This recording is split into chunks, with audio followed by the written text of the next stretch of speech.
But I think I'll kick off with a mention of like we've had him on a call before. We did a webinar with him, but like Ollie this year. For me, obviously, I've worked quite closely with Ollie, and we took his brand on where he had someone previously doing his ads, and they kind of like they were sat on a gold mine but not doing anything. I think they were doing it as a favour and stuff like that. And I think we've taken him from £2,000 in the month of June or July to where last month he did 77,000. Wow.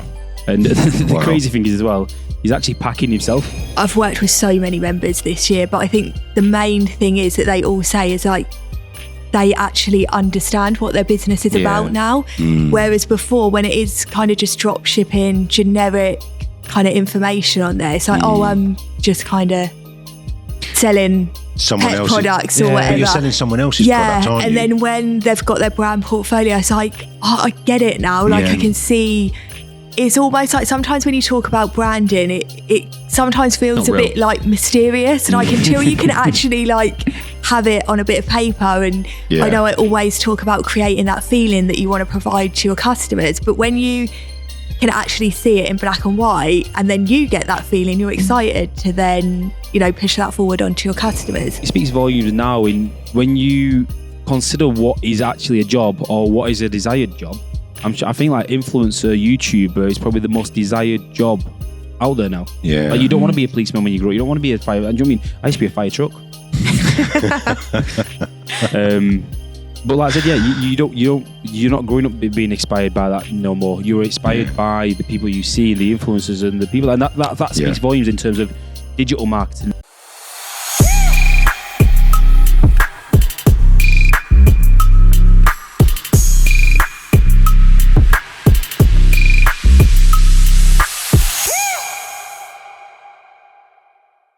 Merry Christmas, everyone. Happy Thanks, Christmas. Alex. Merry Christmas to you too. And Thank you. Happy New Year.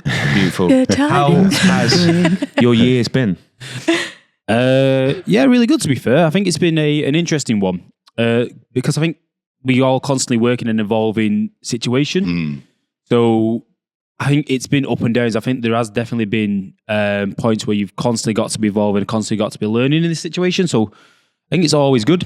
And like I said, the second end of the year where we started offering different services that we all offer, we can definitely see the advantages of providing that to members that have really, some of them scaled 100, 200% over a year, over month on month, which is massive. Yeah. But I think something I've found this year and looking back is that we all are a bit more cohesive. I think the services that we offer outside of obviously B2B as well, but especially on the B2B world, we all similarly have like a timeline now that like we all fit into. Yeah. And it just seems to like really have clicked this year, and I think it benefits members, like starting with Anna's beta branding, James' obviously website, and obviously then going into marketing as well. I think it just started, this year feels a lot more like it's just clicked in place. Yeah. I think members definitely have much more of a roadmap. Yes. Particularly like you say, back end of this year. Having that roadmap of understanding at what point does one expert hand over to the next, as in that kind of initial phase, getting everything up and running and kind of making sales. And then it's not just about kind of just moving in that one direction, is it? There's going to be times when even when you're making sales and you're doing really well, and we were talking a little bit about this earlier about, how do we scale, or how do you scale your business? It's at that point you think, okay, well, which expert do I then go back to? Do we revisit branding? Do we look at the store again? Do we review ads? The marketing perspectives and bits and pieces like that it's definitely fitting a lot better. And I think next year is going to just be incredible as a result of that.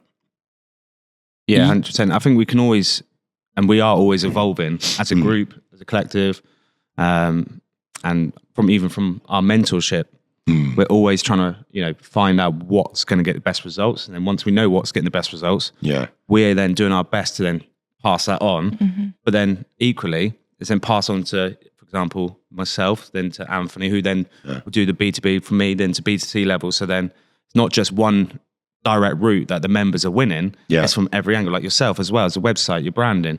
And it's all key. It's all hand in hand. We're all learning. Yeah, definitely. And I think something that I've tried to focus on a lot more is understanding that using the system that we have in place and like understanding and learning from Anna, from James, and from yourself on how can I improve myself? Because I think when you think about e-commerce and you think about digital marketing, I think the internet's not more than 30 years old or whatever it is. Like in this type of marketing, it only boomed 5-6 years ago and stuff like that. And that if you think in any form of marketing, it's so extremely new and there's so much to develop and continue to learn. And there's only elements of like, I have an expert in marketing, but in terms of like web design and stuff like that, and obviously with the sourcing of products or with the branding element and stuff like that, we have an element or an idea of it. But again, like I said, we're not experts in the field. So this year is something that I've focused on. And I think, like I said, we said it's cohesive now, is that actually learning from you guys. And I said, tuning into the webinars. Like I said, if we're not even hosting the webinars, we'll just sit in the back of the webinars and just gain so much more value that you can then put into place yourself. Because like I said, it all works in cohesive. You've got to have a system that works from one end to the other. Yeah, definitely.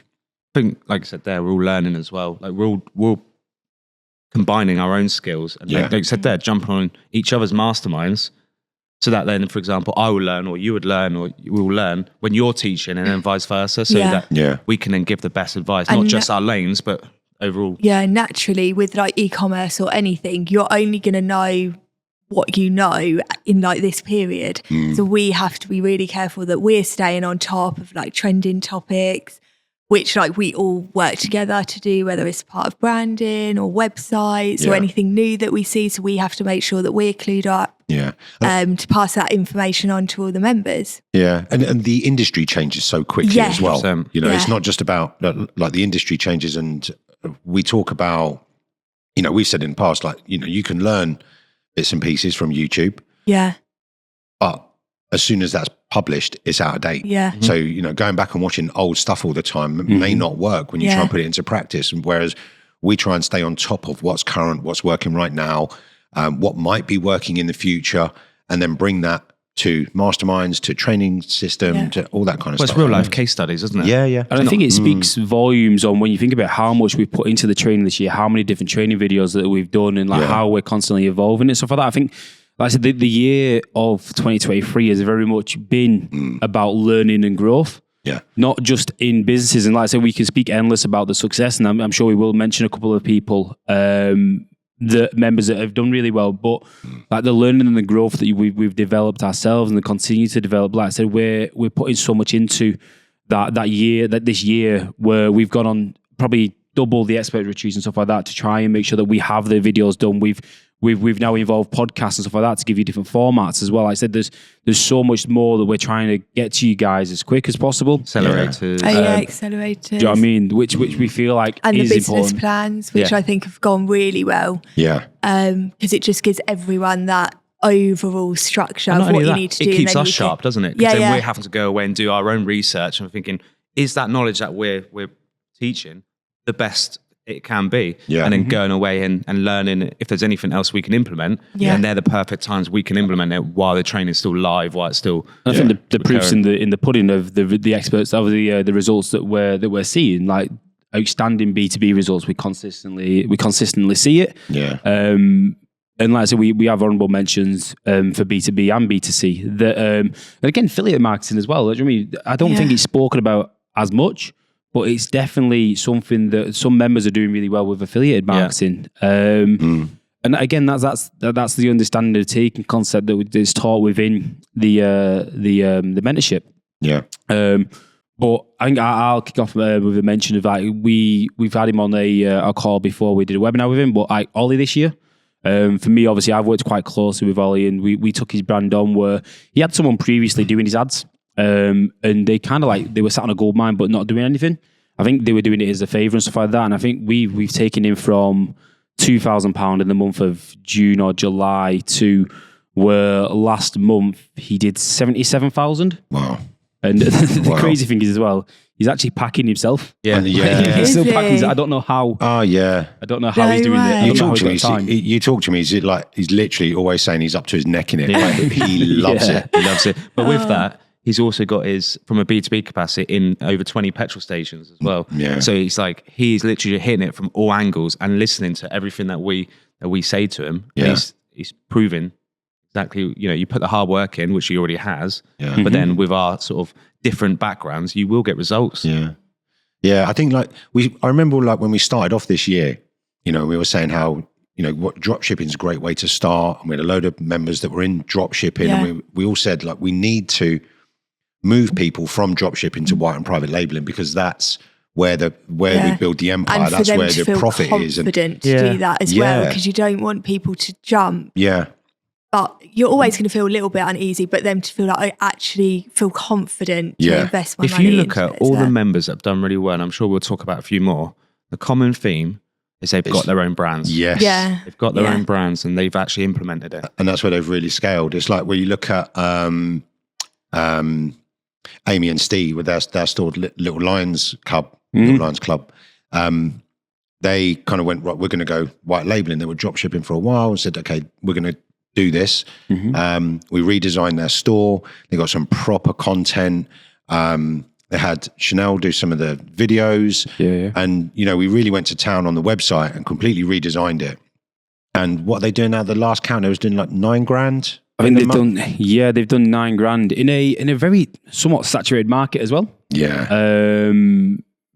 So, like I said, it's credit to them. And I think we say white labeling, and like I said, white labeling, you do get your own brand in dropshipping, by all means. But I think there's extra incentives when you are white labeling, because you may have stock at your home and stuff like that. But actually physically seeing your brand imprinted onto an actual product, it's more of a sense of pride. Yeah. And it's like the versatility you have with having your products with you all the time. You probably know more from branding as well about, you'll probably see, like I said, when you go from drop shipping to private white label and stuff like that, there's a different element of branding that's required. Yeah. And I think you from the first and foremost, obviously they go to you during that period of time. There must be a switch in excitement as well, I think. Yeah, definitely. Like, I've worked with so many members this year, but I think the main thing is that they all say is like, they actually understand what their business is about now. Whereas before, when it is kind of just drop shipping, generic kind of information on there, it's like, oh, I'm just kind of selling someone else's products or whatever. But you're selling someone else's product, aren't you? And then when they've got their brand portfolio, it's like, oh, I get it now. Like I can see, it's almost like sometimes when you talk about branding, it sometimes feels a bit like mysterious. Like until you can actually like have it on a bit of paper. And I know I always talk about creating that feeling that you want to provide to your customers. But when you can actually see it in black and white, and then you get that feeling, you're excited to then, push that forward onto your customers. Yeah. But once you come to white labeling, it's not just putting like your logo on the product. You can customize the packaging, because sometimes drop shipping, it just doesn't look great. When it comes to white labeling. And when you're doing that, again, when you see your product in the packaging with your own leaflet, like, I've been there several times where you're like, this looks like amazing. I want to buy it, kind of thing. And you can put your own stamp on it, especially if it is in a saturated market. You can still succeed because your branding could be the difference. There's loads of different other possibilities. And another thing is the drive it gives you. Once it's like your brand, it's a different type of motivation and drive where you're like, this has got to work. Like, not just because of the investment. That stands out that you've worked on with like branding this year? I know obviously you've worked with a lot of people, so dive into the archives. But I think like the really nice people, obviously they're all nice, but the nice some aren't that nice. Like the inspiring stories are like the people that have been doing something within their job and then, trading their time for money and then turning that into a product that they're really passionate about, but there's passion behind what they're doing. Yeah. So Tiff, for an example, like she's got a couple of things going on, but like, it's so nice when you're speaking to someone and you're creating their brand and you're like, there is just so much passion behind this. Be the most bubbliest person. And it almost so just like oozes into the product where it's like, this can't not sell. And it's not necessarily because of the product, it's because of her story, her background, her expertise. I think Alex says it quite often. You become a meta expert where you know like the most about the brand and stuff Subject like matter that. expert. Subject matter expert. That's SME. Yeah, you've got to know the ins and outs. Yeah. And I think a lot of the times, if you are white label and stuff like that, and like with the branding and stuff like that, this is your creation. Someone might, the idea of branding and stuff like that is like, so yeah, someone might sell very similar products, but what is personal to yourself? Yeah. You have to come that subject matter expert. And I think, like I said, Tiff is like I said, the most bubbliest person. That her energy, she essentially represents, and you as a person, a lot of the time represent what your product is. 100%. And represent, and I think you can tell her brand is so bubbly, so energetic and stuff like that. Like it is contagious as well. Yeah, I think people don't or people underestimate the power of personal branding when it comes to branding. You know, if your personality runs through that, and actually you put yourself forward as at the forefront of your brand, that people underestimate the power of that and actually what that can do for your business. What do you think? Like, I think Anna's mentioned it a number of times, like Gemma Collins.